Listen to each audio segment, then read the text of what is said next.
Mesdames et messieurs, bienvenue dans cette nouvelle édition du journal télévisé dont voici le sommaire.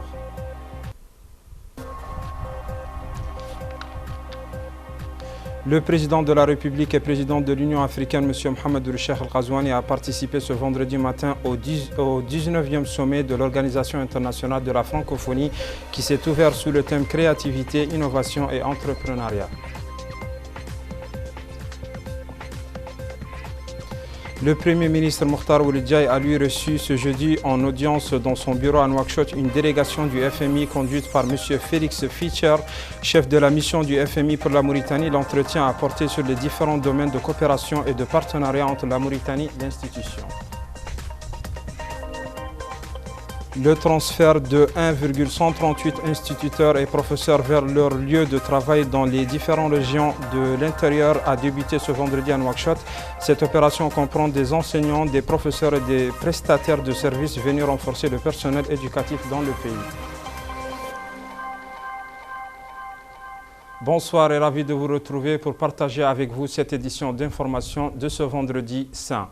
Le président de la République et président de l'Union africaine, M. Mohamed Cheikh Al-Ghazouani, a participé vendredi matin au 19e sommet de l'Organisation internationale de la francophonie qui s'est ouvert sous le thème créativité, innovation et entrepreneuriat à la Cité internationale de la langue française en Villers-Cotterêts, au nord et de Paris. À la veille de cet événement, hier jeudi, le président de l'Union africaine avait prononcé un discours au Forum Africa Day organisé en marge du sommet de la francophonie à Paris. Durant son intervention, il a soutenu notamment que le G5 Sahel a permis sur le plan sécuritaire d'améliorer sensiblement la coordination entre les états-majors de nos armées, de mutualiser nos chaînes de renseignement, d'améliorer notamment notre capacité collective à anticiper, prévenir ou réagir de manière groupée et coordonnée à la menace terroriste. Je vous propose un extrait de son allocution. Vous le savez, le terrorisme et l'extrémisme sont aujourd'hui présents quasiment un peu partout à travers le monde. Ils constituent pour notre continent, et particulièrement pour notre région sahélienne, le défi principal que nos États devront impérativement relever, individuellement et collectivement, en vue de préserver la stabilité et la sécurité indispensables à la réalisation de nos objectifs de développement.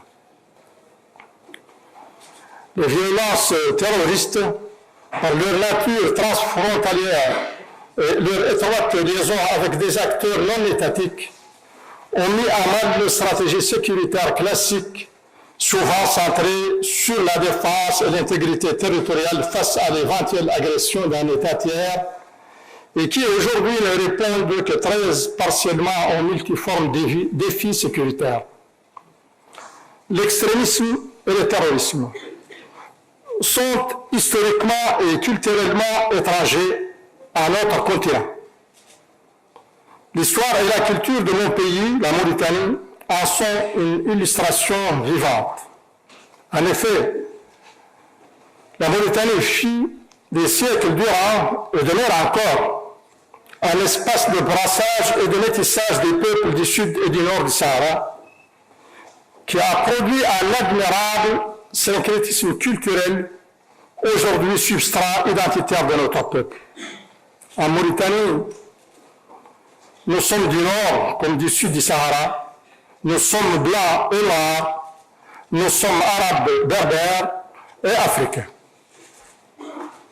En dépit de tout cela, l'extrémisme et le terrorisme qui se sont ces dernières décennies insidieusement infiltrés dans notre continent, profitant de la convergence destructrice de la pauvreté, de la malgouvernance, du sous-développement, des tensions sociales et des ruptures violentes de légitimité constitutionnelle ont fini par s'étendre à notre pays.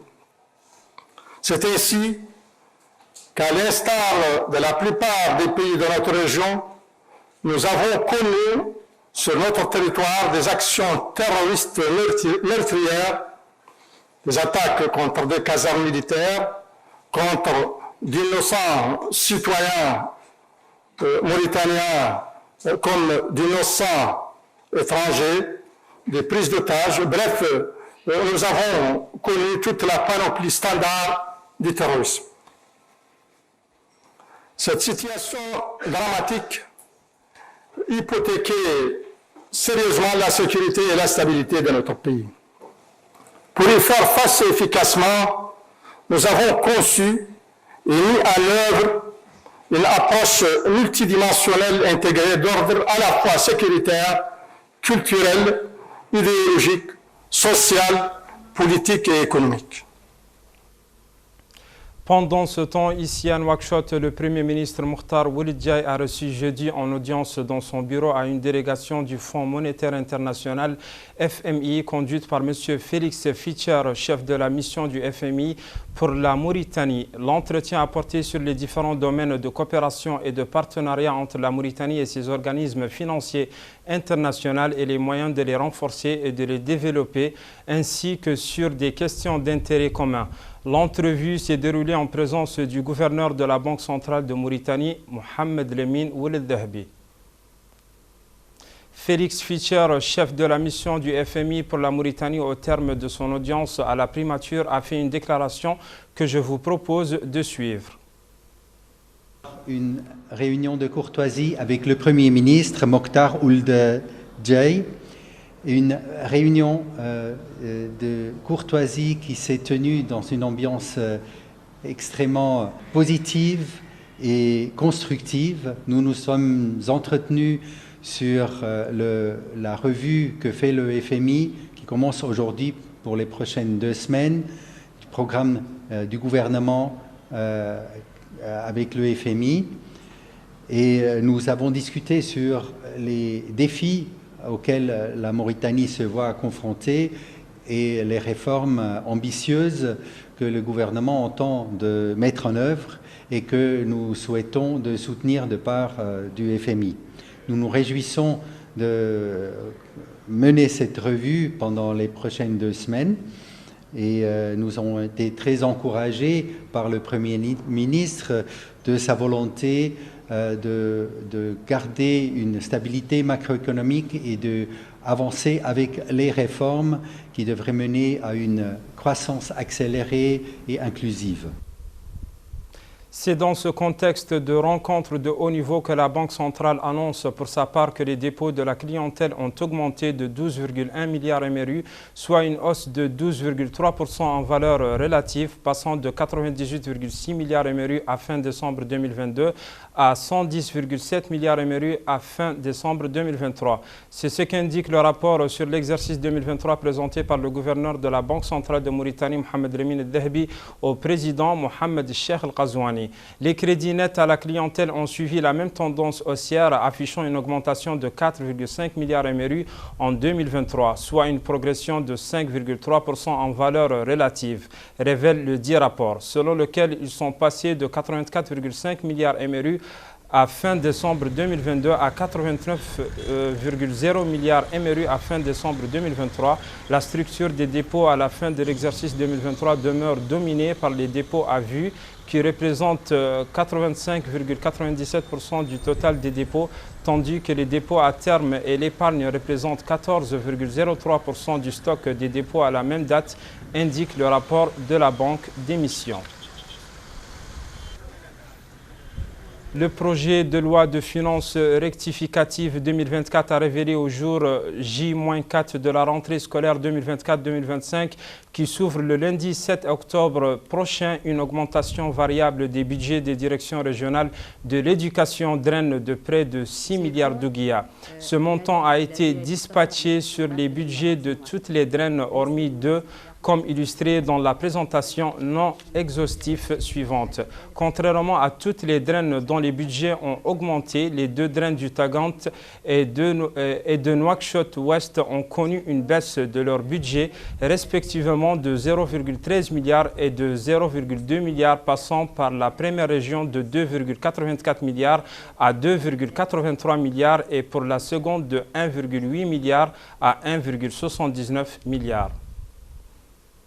Le transfert de 1,138 instituteurs et professeurs vers leur lieu de travail dans les différentes wilayas de l'intérieur a commencé vendredi à l'école normale des instituteurs à Nouakchott. Cette opération comprend des enseignants, des professeurs et des prestataires de services sortants ou réengagés pour renforcer le personnel éducatif dans le pays, ajoutant que la nouveauté de l'opération cette année est qu'ils seront transférés dans les régions où ils ont été mutés pour enseigner et ensuite convoyés à leur lieu de travail, contrairement aux années précédentes où ils étaient transportés seulement vers les capitales des régions. L'opération a eu lieu en présence de l'inspecteur général du ministère, M. Najwoul Saïd, et de la directrice administrative et financière du ministère, Mme El-Kahlamit Agjaïl. Dans une déclaration à la presse, le secrétaire général du ministère de l'Éducation et de la réforme du système d'enseignement, M. Yahya Bobo-Talib, a demandé aux enseignants de tout mettre en œuvre pour accomplir leur travail avec professionnalisme, en appelant les autorités administratives, les élus et les parents d'élèves à contribuer au démarrage de l'année scolaire le premier jour d'ouverture, 7 octobre, à dispenser les cours ce jour-là et à contrôler l'assiduité. La ministre de l'Action sociale de l'enfance et de la famille, Safia Mtetaha, a assisté ce jeudi à la remise de matériel didactique et de tenues scolaires au profit des jardins d'enfants publics. Cet appui qui intervient à l'occasion de la rentrée scolaire vise à préparer ces établissements dans l'accueil des enfants à l'entame de l'année scolaire 2024-2025. Il est programmé cette année l'introduction de nouveaux outils pédagogiques tels que les enregistrements audio qui permettent à l'enfant de réciter des versets coraniques ainsi que des récitations et des chants.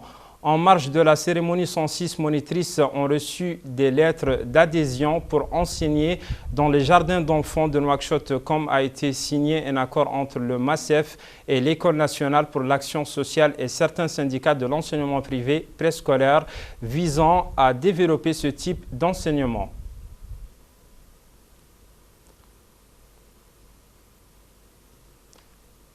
Les actrices de l'enseignement préscolaire ont salué le soutien du MASEF aux jardins d'enfants ainsi que l'attention réservée aux enfants issus de familles pauvres. Donc, je voulais dire que nous avons un programme. C'est le programme de l'appui aux familles vulnérables à travers des jardins d'enfants. Ça, c'est aujourd'hui, nous avons signé notre 3e convention. La première convention, nous avons eu à encadrer plus de 2000 enfants, la deuxième 1600. Et espérons que cette fois-ci encore, nous allons encadrer beaucoup plus. Et tout ça, c'est grâce à quoi? Grâce au programme du chef de l'État, Mohamed Cheikh Al-Ghazouani, qui pense jour et nuit à l'éducation des enfants et l'éducation pour tous. C'est l'éducation pour tous, parce que nous encadrons des familles démunies et la prise en charge est faite par l'État. Nous appelons donc tout le monde, pour la 3e année consécutive encore, que les gens viennent en grande masse. L'éducation, disons de la petite enfance, c'est l'éducation de base. Donc vous savez qu'une maison sans fondement, ça ne va pas tenir. Donc l'éducation de nos enfants aussi. Donc vous avez eu une grande chance que l'État va prendre les enfants en charge, mais il faudrait que les parents aussi, les parents des enfants, eux aussi, il faudrait qu'ils s'y consacrent, qu'ils viennent inscrire leurs enfants. Donc là, c'est notre 3e convention que nous avons signée ce matin.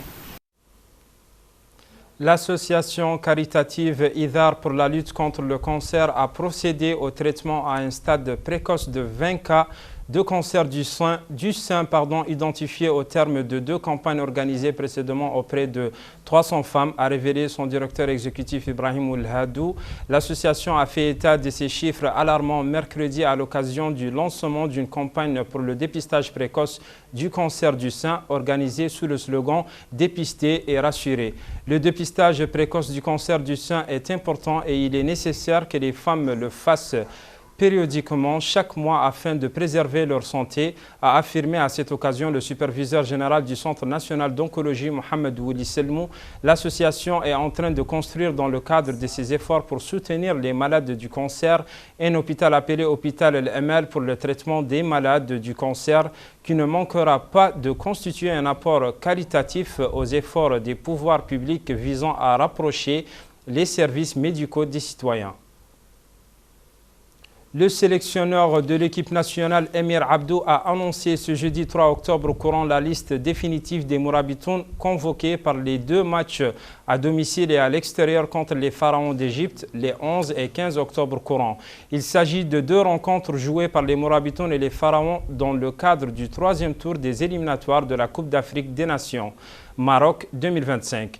L'équipe nationale occupe la 3e place de son groupe avec une victoire et une défaite alors que l'Égypte est en tête du groupe avec la totalité des points. Leader de leur poule en éliminatoire de la CAN Maroc 2025 grâce à 2 victoires le mois passé, les Pharaons affronteront la Mauritanie les 11 et 15 octobre prochains, respectivement au Caire puis à Nouakchott. La star de Liverpool, Mohamed Salah, sera bien présent dans les 2 rencontres des Pharaons. De qualification. Voilà, faut savoir aussi que il faut regarder aussi les joueurs. Les joueurs, faut pas oublier, les joueurs locaux. Vous avez oublié les joueurs locaux qui sont expatriés. C'est-à-dire, ce sont des joueurs qui ont participé au championnat local. Donc derrière, il faut pas oublier que ces joueurs-là, pour moi, ce sont des joueurs qui ont été formés ici en Mauritanie. Pour moi, ce sont des joueurs locaux. Je parle d'Omei Tangi, je parle de Bayet, je parle de Ouébi, tous ces joueurs-là, Delay, tout ça, ce sont des joueurs font partie de ce vivier de joueurs qui ont joué dans le championnat. Après, il va y avoir, n'oubliez pas, il y a une compétition qui s'appelle le CHAN. Ça va permettre aussi de voir aussi des nouveaux joueurs qui ont vraiment le potentiel de pouvoir jouer en équipe nationale. Parce que l'équipe nationale, c'est pas donné à tout le monde.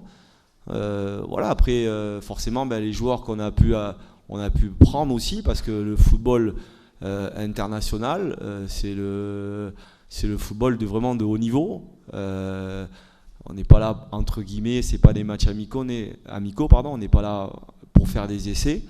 Voilà, ce sont des joueurs qui actuellement, comme le cas aussi de Nour aussi, qui est là aussi depuis, qui fait son trou et aussi qui doit passer ce cap aussi à chercher une place de titulaire, pas se contenter de rester dans l'effet groupe. Il doit bousculer aussi la hiérarchie. Voilà, donc tous ces joueurs-là, les joueurs, la plupart que je vous ai cités, une grande partie, ce sont des joueurs qui ont joué dans le championnat local, et notamment le petit Mahmoud Ussi, il est parti il n'y a pas longtemps. Hein, donc voilà, ce sont pas les joueurs qui sont arrivés dans le groupe. Il y a quasiment, ce sont pas des joueurs qui ont participé dans le championnat. Hein, on voit aussi le petit Magassa aussi, hein, qui a joué aussi dans le championnat. Donc voilà. Hein, Mohsin Bouda, Amar, voilà, tout ça, ce sont des locaux pour moi. Donc voilà. Et peut-être aussi par rapport au nouveau règlement aussi de la CHAN, peut-être ces joueurs-là vont pouvoir aussi jouer dans l'équipe locale aussi. Donc voilà. Donc et je reviens à la question de tout à l'heure, le fait d'avoir El Merir et Al Hilal qui sont dans le championnat, ça va apporter aussi un niveau supérieur et on verra d'autres joueurs. Et j'ai vu qu'il y a des jeunes joueurs qui arrivent. Il y en a beaucoup. Hein. Je vois qu'il y a commence à avoir de la qualité. Voilà, ce sont des joueurs qui jouent. Intrinsèquement, c'est intéressant. Après, il y a tout ce paramètre de tactique, de placement, voilà, de gestion d'émotions, voilà, tous ces paramètres-là qui rentrent en compte. Mais en tout cas, pour finir dans cette discussion, voilà, on a des joueurs locaux et ils sont bien implantés. Cette activité sportive constitue la dernière page de ce journal, mais avant de nous séparer, voici le rappel du sommaire qui l'a composé.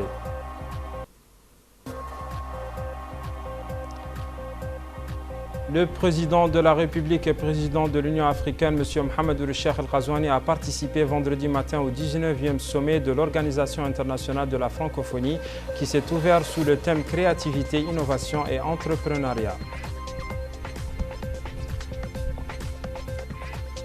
Le Premier ministre Mokhtar Ould Diaye a reçu jeudi en audience dans son bureau à Nouakchott une délégation du Fonds monétaire international FMI conduite par M. Félix Fitier, chef de la mission du FMI pour la Mauritanie. L'entretien a porté sur les différents domaines de coopération et de partenariat entre la Mauritanie et l'institution.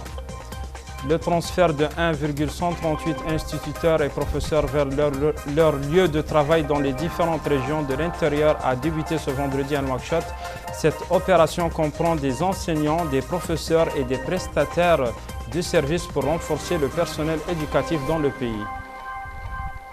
Mesdames et messieurs, ainsi se referme cette édition. Vous pouvez la revoir au cours de sa rediffusion à minuit ce soir ou la consulter sur notre page électronique dont le contact s'affiche au bas de l'écran.